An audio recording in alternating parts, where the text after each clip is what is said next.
Welcome back to Les Schwab Tire Center's Outdoor GPS. It's time for Owin's Field Report, sponsored by Les Schwab Tire Centers. First thing, Kenny, if you're out there watching, I still can't believe that opportunity was gone so quickly. But we'll get to that in just a second. We're just going to start with some of my photos that I sent in to Ryan to have Ryan put up. And we're going to start with the first one. And this is just a bad day for this poor buck, okay? I've been very lucky the last 3 seasons to take my buck, which, you know, I get questioned all the time. Why do you always take such a small buck? I don't care. I want meat in the freezer. And at 47 yards, these things are a challenge. You have to spot and stock these guys, okay? They know what's going on, especially when you're hiking back after one of the most depressing, saddest, worst, just horrible situations. And it's not like life or death or anybody or anything, everyone. Go ahead, and you can see there, just a small buck, forked horn, definitely delicious. Thank you, Jerry over at Otto's, for getting that lined out for me. Yep, it's gonna be spicy, Italian ground sausage, and there's gonna be a lot of it. And of course, my back straps and tenderloins. That's what it's all about.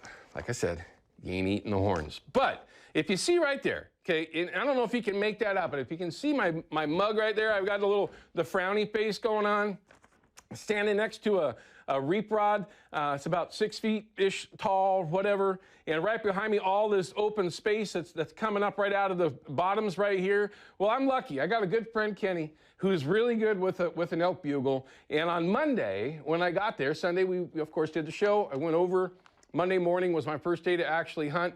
I was basically cleared hot, right? They'd already been there, him and Nick had been there for a couple of days, and he was, you know, they were giving me the opportunity, right? Which, as many years as we've been chasing these things around, those opportunities are slim and sometimes none, okay? I'll get to the after Monday in a second. But I want you to picture this. He's calling, we're calling, and we're on a knob where it's low ground on each side, right? The canyons on either side, beautiful spots. This is the place we've called at for years and have had some really interesting encounters, but this one was perfect. I wish I would have had a camera person. But we all of a sudden, from that reap rod up to here, we're 40 yards away on the button, okay? Standing on either side of the only other reap rod in a wide open space. I mean, wide open. There ain't nothing between me and that reap rod right there. Here comes a raghorn.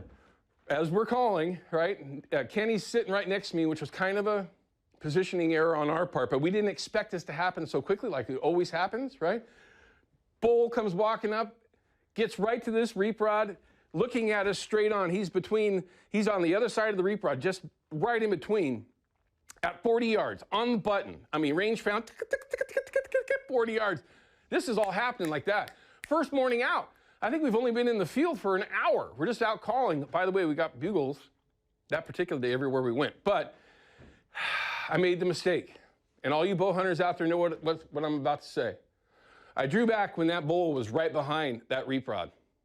Now, I've drawn my bow back on elk many times, okay? I'm just not willing to send the arrow unless it's absolutely perfect. Good, bad, and different, whatever. I'm just not willing to do it. Well, it took forever. That bull had me pinned at full draw for near a minute, okay? Now, I figured it was less than that, but Nick and Kenny are like, no, dude, that was a long, long time. It was my fault. Anytime I would have dropped back down, the bull would have seen it and would have bounced out. Now, hindsight being 20/20, I should have done that. I just should have let the arrow back down, and if the bull was to bolt out, it is what it is, right? Maybe there's a chance where Kenny could have called it back up to get me a good shot, because I'm not shooting outside of 40 yards on my initial shot. It's just that simple. And it was right there, 40 yards. And my pin is going everywhere, right? Everywhere. It was horrible. Turned perfectly broadside, right where I'm standing. His rack was in there. Shoulders were about as high as my head. And he's right there raking that thing. It was 100% perfect. Kenny's like, yeah, there it is. I let it go. Right over his back. Now, I will admit, I have never taken an elk, okay? That was my first time ever releasing an arrow at one. But I'm a really good shot with a bow. I can pretty much do anything that I want with a bow. I've had enough time over the years to become really proficient with a bow. But I've never done what I just did. I've never held my pin in one spot, or at least try to for that long, ever in any situation. And I've never once made such a horrible decision to let that arrow go. The only bright spot, thank you, Lord, clean miss. Just right over his back. And again, I didn't see that. I'm watching that lie did not go through the air. I didn't see the bull actually duck the string. I didn't see that. Kenny and Nick said that thing dropped 18 inches. I don't know. Either way, it was a clean miss. That's all I can say. That was all on Monday. Took that buck and missed that bull all on Monday. From that point on, things changed quickly. The moon came out. I mean, I'm going to give you all excuses now. Full moon, started to rain, bulls shut up. Wednesday, Thursday, Friday, I mean, they just simply did not talk. And it's very difficult to find them in those situations. But we had other things that we could go after, though, like trout, right? But grouse is one of my favorite things to chase. We've got a road that I'm on right here. That is our grouse road, right? I take my 22 with a scope on it. I don't have a dog, unfortunately, up there in the mountains, and it's one of my favorite ways to go after them, because I'm telling you, you better be precise. Headshots, thank you. And then here's a limit the next day. You can see that first one was a blue grouse. These are all roughies, all in one spot. Pink, pink, pink. I just love them. I mean, it's just one of those things. It's extra camp meat, extra meat to bring home, whatever it is. Also, though, we've got a nice lake up there that is loaded with trout. And this is kind of funny, though, because it might be loaded with trout, but Nicky there, the day that we were there, oh, yeah, he caught them all. Kenny got one. I didn't catch one. Power bait fishing, and I couldn't, hey, whatever. It is what it is. But overall, it was a great time, and I believe there's a couple more photos, isn't there? Or am I missing? Yeah, let's show that video. Here's my buddy Kenny. This is what it's all about for us when we're elk hunt, or maybe we won't see. Oh, there he is.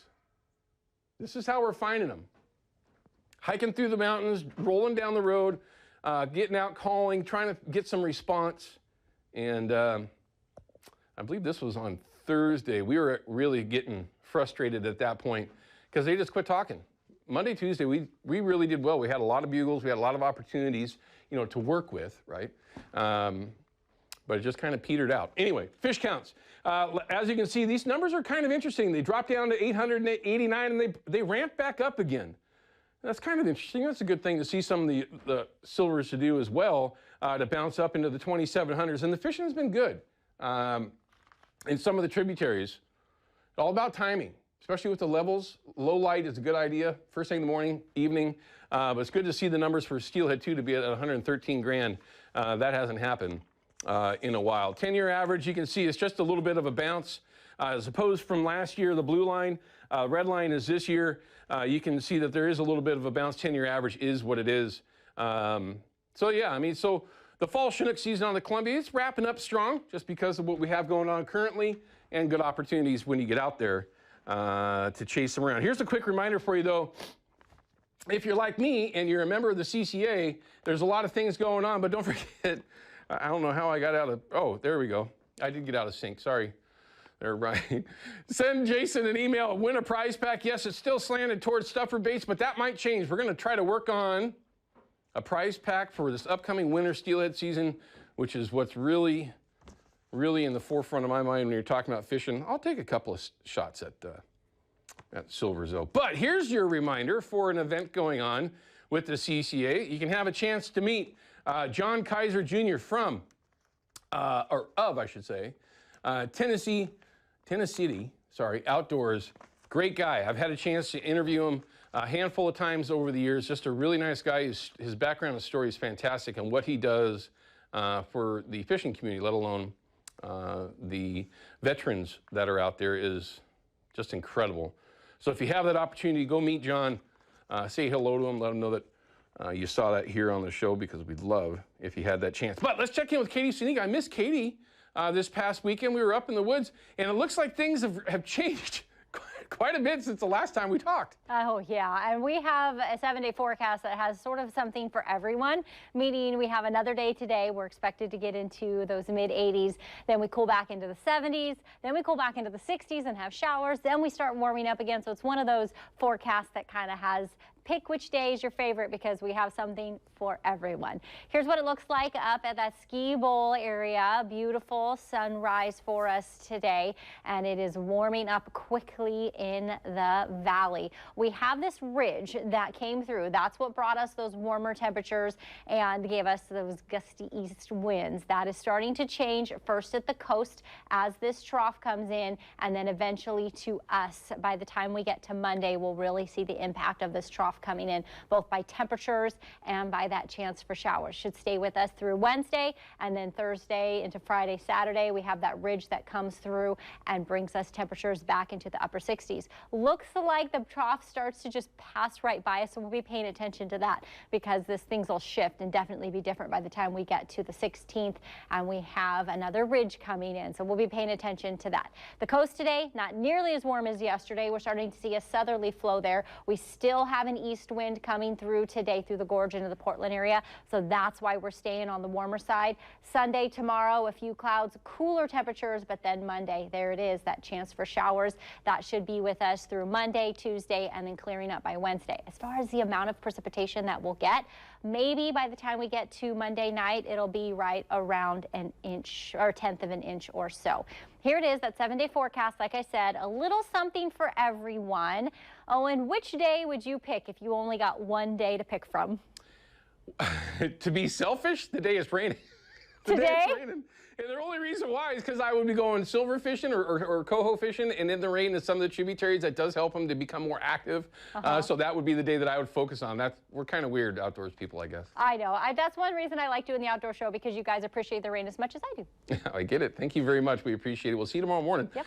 All right, everyone. We're going to cut to a quick break. When we come back, we're going to check in with good friend Bob Kratzer, owner-operator of Angler's Guide Service. He is from the up north area, Peninsula, those up in that zone. We're going to talk about something he helped originate, which is twitch and jigs for silvers and other ways to target them in tributaries. Don't go anywhere. We'll be back with that in just a couple minutes. Outdoor GPS is brought to you by P-Line, because we fish, by CCA Oregon, fish focused, member driven, and by Hawken Fishing, perfection in fishing gear.